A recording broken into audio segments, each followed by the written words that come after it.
Alright guys, in this video we're going to review triangle inequalities. Now this is just going to give us a rough overview of the different types of questions we might see in triangle inequalities. It might not cover every single thing, but I do want to give you kind of big picture what's going on with triangle inequalities. So remember, triangle inequalities is all about ordering sides and angles, or getting information about sides and angles based off of something being bigger or smaller. Remember, the word inequalities means things that are not equal. So let's look at this particular example. So they want us to order the angles from least to greatest. Now, the big rule we need to remember with triangle inequalities is that the opposite side corresponds with the opposite angle. That if it's the biggest side, the opposite angle is also going to be the biggest angle. And the opposite is true too. If I've got the smallest side, the smallest angle, or I could go the other direction. Smallest angle goes across from smallest side. So all that to say, let's take a look at some problems here. So let's take a look at this first one. I want to go, now pay attention, where people miss these questions the most is they don't read the instructions. Least to greatest. So I'm going to go smallest to biggest here. Okay, so let's find my smallest side. That's going to be 7. Now, opposite 7 is going to be my smallest angle. So if I go opposite here, okay, I get angle F. Now, you could also do this another way. You could actually like physically cover up the side of 7. So that would cover up D and E and look for what letters left over, and I'd have angle F. All right, next I'm going to find my medium side. I'm going to go opposite, and I find angle D. And then I'm going to do my largest side, and I find my largest angle, which would be angle E. Now guys, here's a big thing. It doesn't mean that angle E is equal to 13. It just means that 13 tells me that angle E is the biggest between angles F, angle D, and angle E. So let's take a look at another example. Let's order, now look, this time it's greatest to least. So first one, my biggest one is 9. Now again, if you wanted to cover it up, cover up that entire side of 9, what's left over? Well, that's angle B. Okay, or you could go opposite. That works too. You could also think of it like going opposite. That's fine. Okay, next up, the middle one here is 8. So I'm going to get angle A here. And again, if I wanted to, I could cover up this side and see what's left over. All right, let me clean this up a little bit. So I got angle A, and then my smallest, 7, is opposite angle C. All right, so hopefully that's helpful. Now let's look, instead of going sides to angles, let's go angles to sides. So here we're going to order the sides from greatest to least. Remember, we need 2 letters when we name sides. So notice again, we're going greatest to least. I'm going to find my biggest angle. That's going to be 74. I'm going to go opposite, and that's going to get me a side of DF. Okay? So just like before, I'm going to take the middle one, go opposite.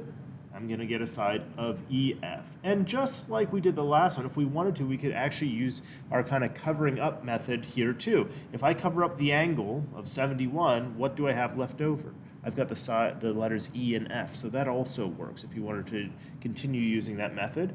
All right, 35, opposite, gets me ED. Now, look, if you put DE instead of ED, that's fine. That's an okay answer. As long as we get E and D together, okay, 2 letters, whether we swap them or not, doesn't matter.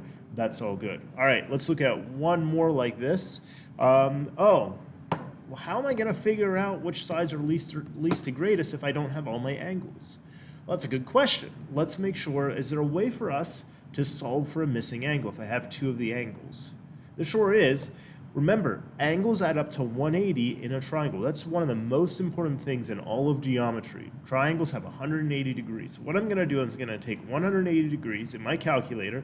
I'm going to subtract 64. I'm going to subtract 55, and I get 61 degrees. Okay, so I took 180, and I subtracted out 64. And I subtracted out 55. All right, and I end up with 61. All right, now let's go least to greatest. So this is my smallest angle. I'm going to go opposite. I get a side of BC. My middle one is 61. I'm going to go opposite. I'm going to find AB. And you should be getting the hang of this now. Okay? And then my largest, and I get AC. All right, so that's ordering sides and angles with a triangle. What if they don't give us the triangle and they just tell us the side lengths? Well, that's okay.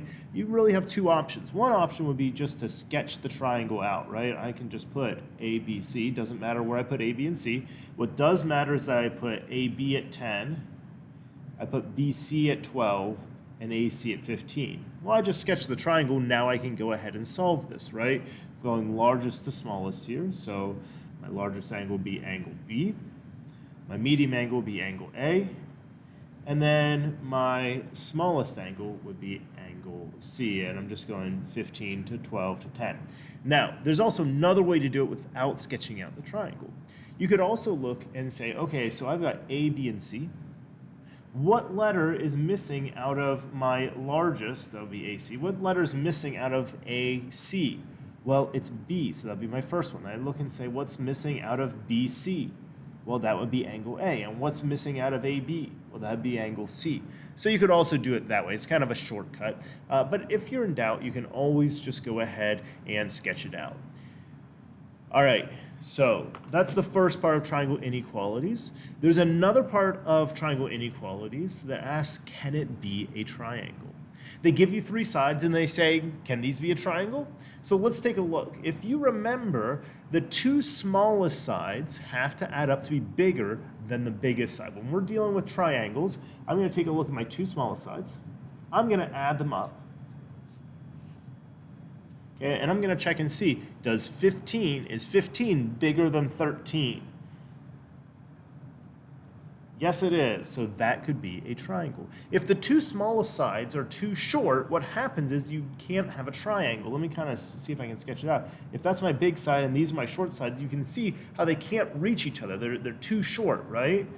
All right, so when we're dealing with this, okay, think of like a T-Rex with his tiny little arms, okay? And if he was asked to like make a bed or something, he wouldn't be able to do it because his arms are too short, okay? Same thing here. If the two small sides are too short, they can't reach to make a triangle. All right, let's try one more here. Can it be a triangle? Now, some people get mixed up because they try to add the first two, but it's not the first two, it's the smallest two. So I'm going to add these two together. 17, is that bigger than 17? It's not, so this could not be a triangle. So the two smallest have to add up to be bigger than the biggest. All right, last thing here, we're going to ask what is the range of the third side? So we got two sides, we're looking for a possible third side. So here's what we're going to do. We're going to subtract on one side, we're going to add on the other. So I've got 7 minus 5 on one side. I've got 7 plus 5 on the other. So let's say that 7 and 5 are the two smallest sides. If I add them up, I get 12. If that side is bigger than 12, 12 or bigger, the two smallest won't add up to be the biggest side.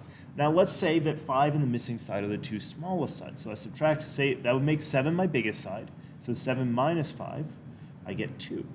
Okay, so if I have 2 and 5, those add up. Those won't add up to be bigger than 7. So I need some number bigger than 2, some number less than 12, and so this is what I end up with. 2 is less than x is less than 12. So I'm going to subtract on one side, I'm going to add on the other.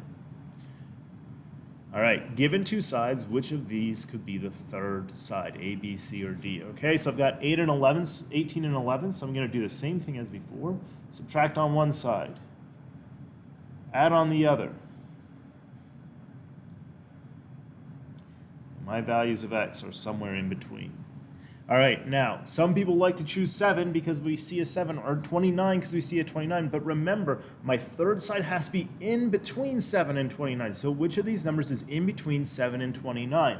And that is C, okay? So when they're giving you two sides, it's not a right triangle. They're just saying find the range for the third side. That's a key word, okay? Find a possible third side. That's another key way of expressing it. You would do something like that. So to review, we've got opposite sides and opposite angles when we're ordering sides and angles. Biggest side is opposite biggest angle. Smallest side is opposite smallest angle. We also have the two smallest sides have to add up to be bigger than the biggest side. And when we're looking for the range of the third side, we're going to add them on one side, we're going to subtract them on the other. All right, and then our side could be anything in between. So this wraps up our video on triangle inequalities.